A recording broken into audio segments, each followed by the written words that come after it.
Hello everyone. आज हम बात करेंगे मैजिक बुक के 27वें अध्याय की, जिसका नाम है जादुई दर्पण। आपको नाम से ही पता चल गया होगा कि ये मिरर वर्क की बात कर रहे हैं। मिरर वर्क बहुत ही ज़रूरी है। अगर आप खुद को ही नीचा समझते हैं, खुद की ही आलोचना करते हैं, मन ही मन बोलते रहते हैं, हमारे दिमाग में चलता रहता है कि मेरा कलर ऐसा है या कुछ भी, तो आपकी ये जादुई दर्पण के अभ्यास से सेल्फ टॉक बहुत अच्छी हो जाएगी और आपका आत्मविश्वास बढ़ जाएगा। चलिए देखते हैं लेखिका जी के विचार। आप बाहरी संसार को जिस आकार में चाहते हैं, उसे वैसा बनाने की कोशिश में भाग-भाग कर अपनी पूरी ज़िंदगी बर्बाद कर सकते हैं।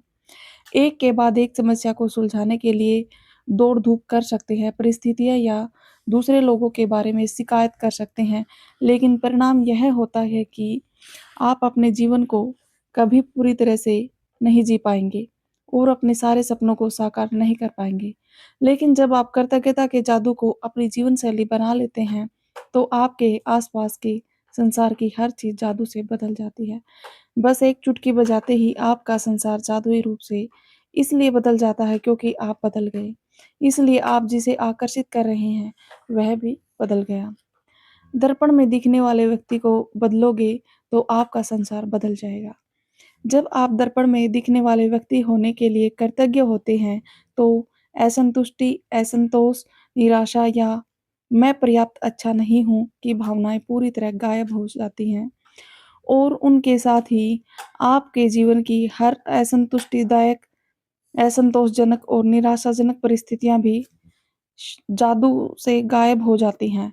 समय के बारे में नकारात्मक भावनाएँ आपके जीवन में सबसे ज़्यादा नुकसान करती हैं, क्योंकि वे किसी अन्य चीज़ या व्यक्ति के बारे में होने वाली भावनाओं से अधिक शक्तिशाली होती हैं।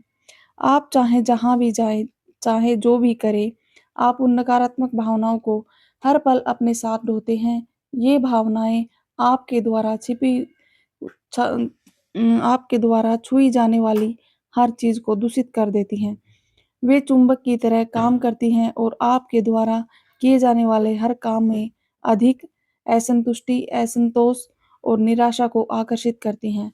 जब आप अपने वर्तमान स्वरूप के लिए कृतज्ञ होते हैं, तो आप केवल उन्हीं परिस्थितियों को आकर्षित करते हैं, जो आपको अपने बारे में और भी बेहतर महसूस करवाती हैं। जादुई दर्पण का यह अभ्यास करने के लिए इसी वक्त एक दर्पण के करीब जाएं, दर्पण में दिखने वाले व्यक्ति की ओर सीधे देखें और पूरे दिन से जादुई शब्द धन्यवाद जोर से कहें। आपने इसमें अब तक जितनी भावना भरी है, उससे ज़्यादा भरें।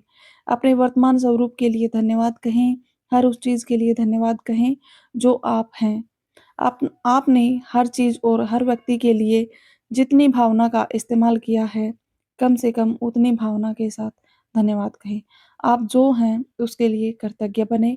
आप दर्पण में दिखने वाले सुंदर व्यक्ति के लिए कृतज्ञ बनकर दिन भर जादुई दर्पण अभ्यास को जारी रखें और जब भी दर्पण में अपनी ओर देखें, हर बार जादुई शब्द धन्यवाद कहें। यदि आप किसी खास समय जादुई शब्द जोर से बोलने की स्थिति में नहीं हैं, तो आप उन्हें मन ही मन बोल सकते हैं। और यदि आप वाक़ई बहादुर हैं, तो आप जादुई दर्पण में देखकर खुद के बारे में 3 चीज़ें बता सकते हैं, जिनके लिए आप कृतज्ञ हैं। यदि भविष्य में किसी कारण से आप अपने प्रति दयालु नहीं हो रहे हैं, तो उस व्यक्ति के बारे में जान जाएँगे, जो आपकी कृतज्ञता का किसी दूसरे से कहीं अधिक हकदार है। दर्पण में दिखने वाला व्यक्ति। जब आप कृतज्ञ होते हैं, तो आप कोई गलती करने के बावजूद खुद को दोष नहीं देते हैं। जब आप कृतज्ञ होते हैं, तो आप आदर्श न होने पर भी अपनी आलोचना नहीं करते हैं। जब आप अपने वर्तमान स्वरूप के लिए कृतज्ञ होते हैं, तो आप खुश होते हैं और आप सुखद लोगों, सुखद परिस्थितियों और तथा जादुई परिस्थितियों को खींचने वाले चुंबक बन जाएँगे, जो आपको घेरे रहेंगे। चाहे आप कहीं भी चले जाएँ, चाहे आप कहीं जो भी करें, जब आप दर्पण में दिखने वाले व्यक्ति में जादू देख लेंगे, जो तो आपका पूरा संसार बदल जाएगा। यहीं पे होता है हमारा 27वां अध्याय खत्म। और हमारे वीडियो में अंत तक बने रहने के लिए बहुत-बहुत धन्यवाद। Thank you so much.